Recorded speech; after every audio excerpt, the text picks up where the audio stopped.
coma, el estado vegetativo. Hay una fase también importante que dice estado de actividad mínima de conciencia. Estado de actividad mínima de conciencia. ¿Qué significa eso? El paciente despierta y en el proceso, es como si fuera un estado vegetativo, pero que en algún momento hace una situación de respuesta a estímulos básicos. Que puede seguir con la mirada, puede intentar hablar, puede intentar levantar, como cuando tú le das una orden, ¿ya? Entonces hay pequeños espacios en los cuales hay situaciones de conciencia, pero son pequeños espacios.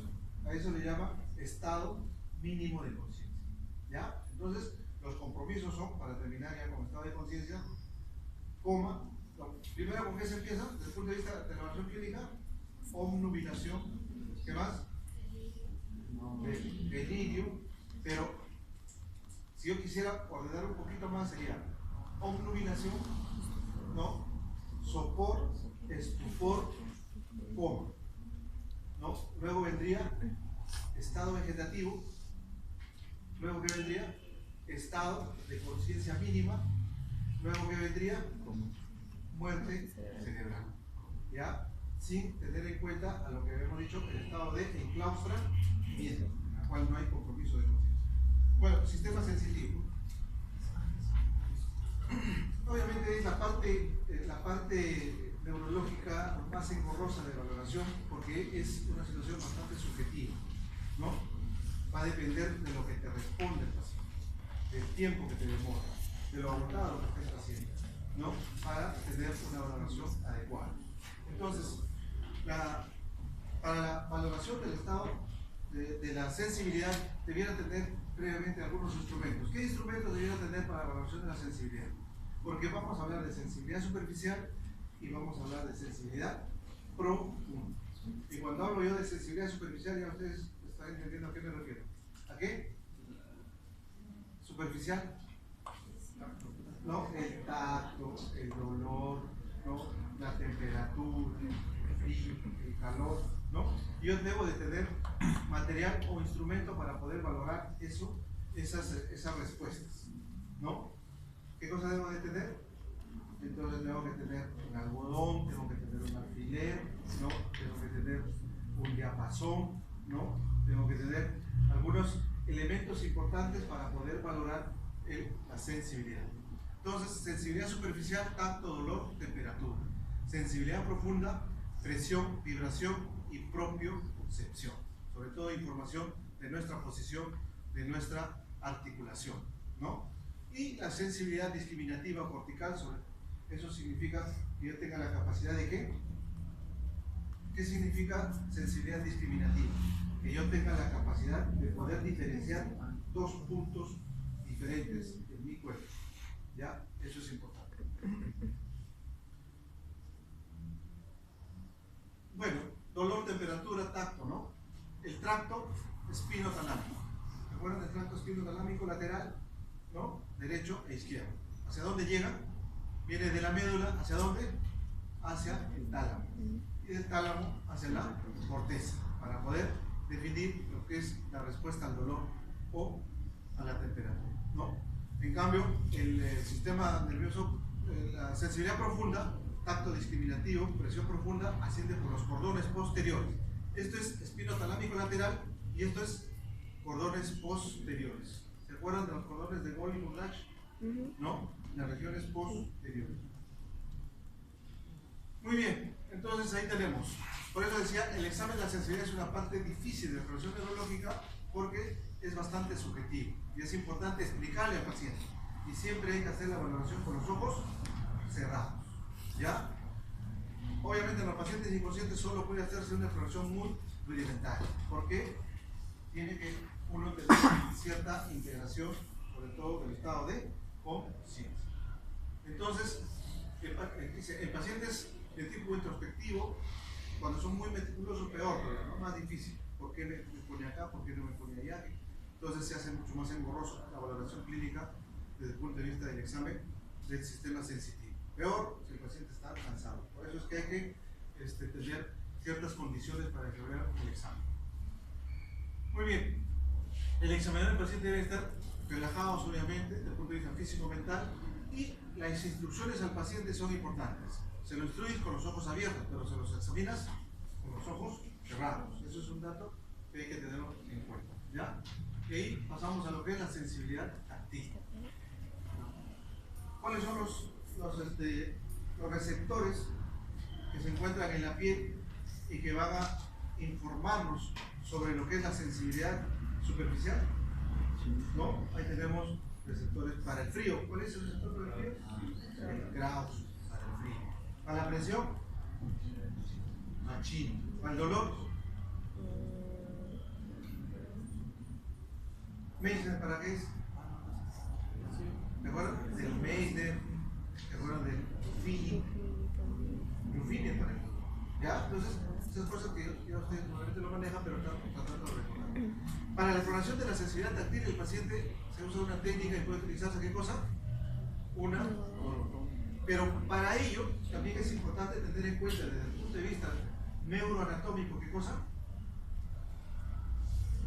Los dermatomas. ¿Qué cosas son los dermatomas? Son áreas de inervación. ¿A partir de qué? De las raíces posteriores, ¿no? ¿De qué parte? ¿De dónde sale? ¿Del asta anterior o del asta posterior? ¿O de la lateral? Posterior. Es sensibilidad de las astas anteriores, ¿no? Entonces hay una distribución radicular. Distribución radicular. ¿Cuáles son esas raíces? La cervical, la dorsal, ¿qué más? La lumbar, ¿qué más? La sacro y la proxigia. Por ejemplo, en miembros superiores, ¿cuáles son? Cervicales, ¿no? En el tronco, cervical, pero básicamente dorsal. Miembros inferiores, ¿no? Las lumbares, las sacras proxigias, el perineo, las zonas. Entonces, ya está distribuido. Yo tengo que saber más o menos esa distribución radicular de los dermatomas cuando voy a hacer la valoración de la sensibilidad, ¿ya? O el nivel de sensibilidad. ¿Qué es lo que me da el nivel de sensibilidad? El nivel me lo da la médula, ¿no? El nivel me lo da, pero las raíces, sobre todo, que están conectadas hacia la médula en el asta anterior, es decir, dorsal, cervical, sacra, lumbar, eso te da nivel de lesión, sobre todo de sensibilidad.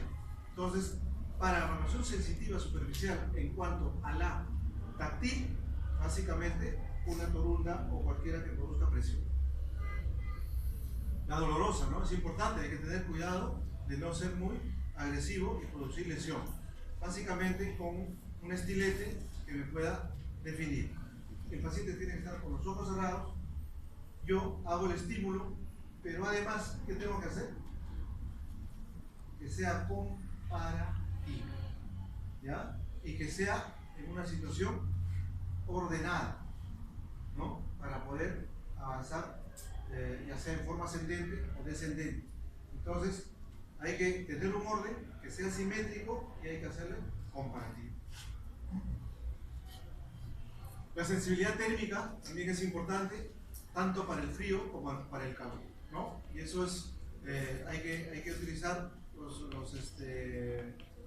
tubos de prueba, ¿no? Y hay que tener cuidado de no producir quemadura, ya sea por frío o por calor, ¿ya? Las temperaturas.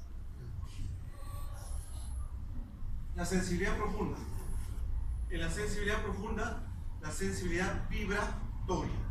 Eso es importante, ¿no? Consiste en ubicar un diapasón. Entonces, sobre todo el diapasón, ¿dónde lo voy a ubicar? En las zonas óseas o protuberancias óseas, ¿no? Y tengo que valorar qué cosa. El paciente me diga si ya acabó o no acabó, porque yo voy a estar también sintiendo la vibración del diapasón para poder definir si el paciente tiene o no alguna alteración. Prominencias óseas, sobre todo en los tobillos, en la cresta ilíaca, en los codos. Pero hay que valorar el tiempo, ¿no? Y la intensidad. advertir al paciente acerca de la sensación migratoria, ¿no? Y es importante familiarizarse con estos términos. Pero en los ancianos hay que tener cuidado. ¿Por qué? Porque la capacidad, ¿no?, de identificar las situaciones o estímulos migratorios está disminuyendo. Se coloca el diapasón, se hace vibrar y lo que hay que ver es el umbral sensitivo del paciente y del examinador. Se supone que el examinador debe estar normal, ¿no? Porque si el examinador está mal, sentido de las posiciones, ese es otro aspecto importante en cuanto a ¿qué estoy valorando? Sensibilidad profunda. En antes hemos valorado sensibilidad superficial. Y cuando valoro sensibilidad profunda, ¿qué estoy valorando? La valoración propioceptiva o nociceptiva. Propioceptiva, llamada también interoceptiva. En cambio, la estereoceptiva o nociceptiva es la superficial. Y una forma de valorar también es el sentido de las posiciones. Es decir, tú le dices al paciente, cierre los ojos, te ubicas en el pie, ¿no? Haces un artificio, o sea, subes y bajas, haces un movimiento de levantar, bajar o rotar, y posteriormente agarras y dices, ¿está hacia arriba o está hacia abajo o simplemente está en la posición normal? Entonces, estoy valorando qué cosa, sensibilidad profunda. ¿Qué estoy valorando? Desde el punto de vista de funcionabilidad estructural, cordones, poste y otros, ¿ya? Eso es importante. Entonces, la posición, el sentido de posiciones es una. Obviamente hay que hacer una valoración en cuanto a la estimulación, a la sensibilización del paciente, ¿ya? Puede ser mover solo el dedo o el ortejo, no movimiento de todo el pie o toda solo el lugar que yo voy a, puede ser en la mano, puede ser en el pie, ¿no? Eso es indiferente, ¿ya? Si el paciente no aprecia el movimiento de los dedos o ortejos, evaluarlos en manos o pies. O sea, hay que primero valorar todas esas situaciones para hacer el examen. Obviamente luego viene la exploración de la sensibilidad cortical. Las lesiones de la corteza sensitiva alteran los aspectos discriminativos de la sensibilidad. Y ahí vamos a ver, ¿no?, lo que es la discriminación de dos puntos, ¿no? Porque yo puedo poner con los dos dedos en un solo punto, puedo poner los dos dedos en espacios diferentes. Yo tengo que tener la capacidad de discriminar, ¿no?, esos dos puntos. Y estoy entonces, si discrimino los dos puntos, digo, está íntegro mi sensibilidad profunda, está íntegro la información que va por el cordón posterior, por lo tanto, descarto algún problema neurológico que me condicione la alteración de la sensibilidad profunda.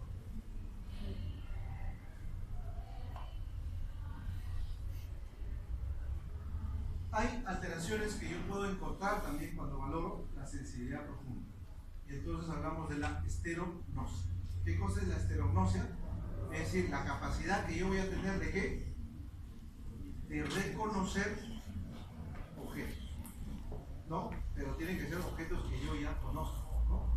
No le voy a poner un objeto que el paciente no conoce. Entonces, le puedo poner un lapicero, una moneda, una llave, lo que fuera. Si estuviera alterado, ¿cómo se llamará? Asterognosia. ¿Ya? Asterognosia. Entonces, esa es una valoración también de la sensibilidad profunda. La otra es la grafiestesia. ¿Qué cosa es la grafiestesia? Es la capacidad que yo voy a tener para reconocer lo que pueda hacer en mi cuerpo, es decir, alguna escritura, alguna figura, alguna letra, ¿no? Y entonces, capacidad de reconocer con los ojos cerrados lo que yo pueda hacer en la piel. Básicamente lo que hacemos es los números o las letras, básicamente los números, la grafiestesia. Y si está alterado, ¿cómo se llamará? Agrafiestesia. ¿Ya? Lo otro es la topognosia, ¿no? ¿Qué cosa es la topognosia? Es la capacidad que yo voy a tener de identificar, ¿qué cosa? La forma, ¿ya? Eso es importante, ¿ya? Entonces, la capacidad que yo voy a tener para identificar la forma. Luego tenemos los síndromes sensitivos. ¿Qué síndromes sensitivos? Van a haber síndromes sensitivos del área superficial y síndromes sensitivos del área profunda, ¿no? Y estas son, ¿no?, cuando hay lesiones a nivel de los dermatos. Las manifestaciones varían por la localización y la composición del nervio comprometido, ¿no? Si es nervio mediano, si es nervio ocular, si es nervio raquídeo, si es nervio sacroconciso, ¿no? A nivel que yo voy buscando el dermatoma comprometido, ¿no? Pueden haber daños múltiples, obviamente, ¿no? Las alteraciones sensoriales se denominan anestesias en forma de guante de frío. Ahora que hemos estado con esto de que el Guillain-Barré comprometía sensibilidad, ¿sí o no? El Guillain-Barré comprometía sensibilidad superficial, no sensibilidad profunda. ¿Lesión de primera o de segunda neurona? Lesión de segunda neurona. ¿Hiporreflexia o hiperreflexia? Hiporreflexia. ¿Hipotonía o hipertonía? Hipotonía, ¿no? Diferencia entre primera neurona y segunda neurona. Sobre todo el Guillain-Barré era segunda neurona. Bueno, pueden haber alteraciones múltiples, como hemos dicho, pero desde la hipoestesia hasta una situación más compleja que es la anestesia. Los pacientes con diabetes tendrán compromiso de la sensibilidad superficial, ¿sí o no? Claro. ¿Como consecuencia de qué? De la neuropatía diabética. Entonces ellos tienen hipoestesia o anestesia. Por eso es que terminan, ¿qué cosa?, en lesiones severas a nivel del pie y fundamentalmente presentan lo que es el pie diabético, como consecuencia de la pérdida de la sensibilidad superficial al dolor. Cuando se lesionan las raíces posteriores se producen grados variables de alteración de la sensibilidad. Ahí también es importante, ¿no? Y vamos a ver cuáles son esos síndromes de daños de raíces posteriores.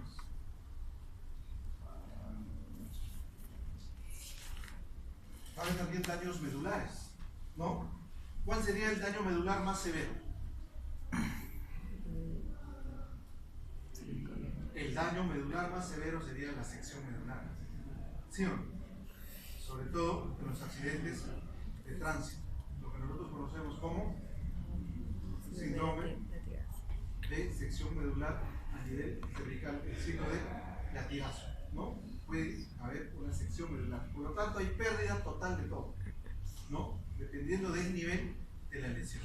Si fuera, por ejemplo, a nivel dorsal, todo por debajo está incluyendo lo que son control de esfínteres, ¿no? Por eso es que el daño más severo, pero también puede haber lesiones parciales. ¿Y las lesiones parciales de qué dependerán?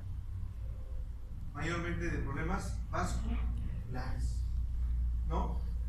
Entonces, una lesión vascular, una obstrucción vascular, una trombosis, ¿no?, una arteritis, una infección o cualquiera que produce obstrucción e isquemia puede producir las famosas alteraciones parciales de la médula. Entonces, las lesiones de cordón posterior, la cosa más conocida de la lesión es el tabes dorsal. Esto es otra cosa, ¿no? El tabes dorsal. ¿Qué cosa es el tabes dorsal? Es una lesión de cordón posterior. ¿Ya?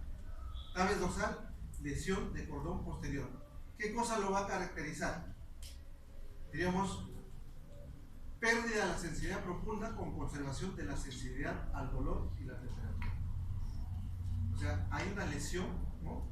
El tabes es diríamos, una enfermedad que produce el tabes es la sífilis. La sífilis produce una lesión a nivel de cordón posterior y condiciona el tabes dorsal, ¿ya? Y esos pacientes que van a tener problemas de dolor intenso, porque hay conservación de sensibilidad al dolor y a la temperatura, pero no eso del tabes es cordón posterior, porque también puede haber lesión en la parte media, ¿no? Y eso se llama lesión en materia gris central de la médula, también conocida como siringomelia. Entonces, ¿qué cosa es la siringomelia? Es una lesión centromedular, ¿ya?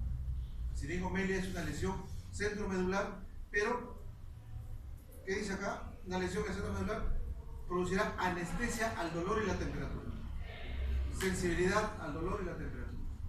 O sea, lo contrario de qué? Del tabes, ¿no? La siringomelia es lo contrario del tabes, porque hay una lesión centromedular.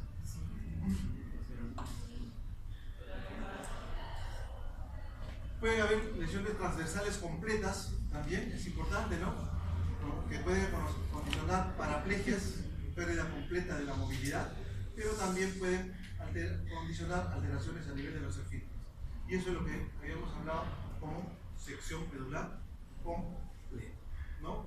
Pero también pueden haber lesiones parciales. La lesión, dice, lesión de toda la mitad de la médula, en estos casos se encuentra, ¿qué cosa?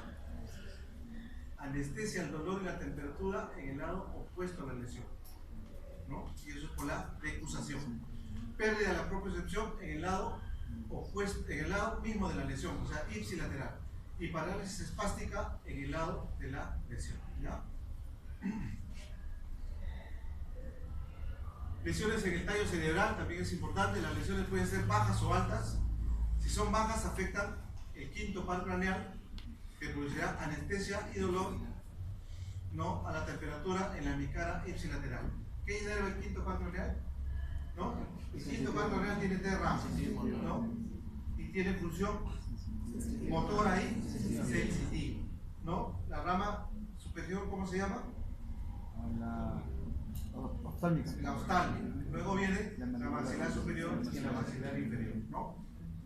Digamos, la irritación del quinto par craneal te puede dar una situación de dolor intenso en la zona de la cara. Y eso es lo que se conoce como neuralgia del trigémino, ¿no? Bien. Pero acá, cuando hay lesiones a nivel del tallo, pueden haber también compromisos a nivel del quinto par craneal. Si son altas, dice, después del cruce de las fibras del quinto par craneal se procede anestesia en la hemicara y en el hemicuerpo contralateral.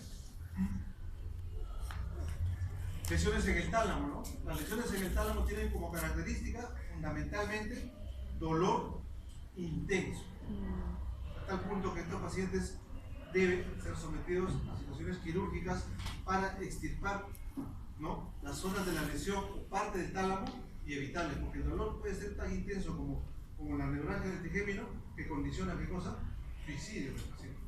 O sea, es intolerable, ¿no? Cuando hay lesiones a nivel del tálamo. Lesiones de la corteza parietal también, ¿no? Cuando hay, acá dice, produce agnosia táctil. Se observa pérdida o disminución de la discriminación del contacto de dos puntos separados. Eso es importante. La discriminación se altera en las lesiones de la corteza parietal. Pérdida de la esterognosia, pérdida de la grafestesia y pérdida de los sentidos de las posiciones. Entonces, esterognosia, grafestesia y sentido de las posiciones con alteración en la discriminación, corteza parietal. Muy bien. Entonces,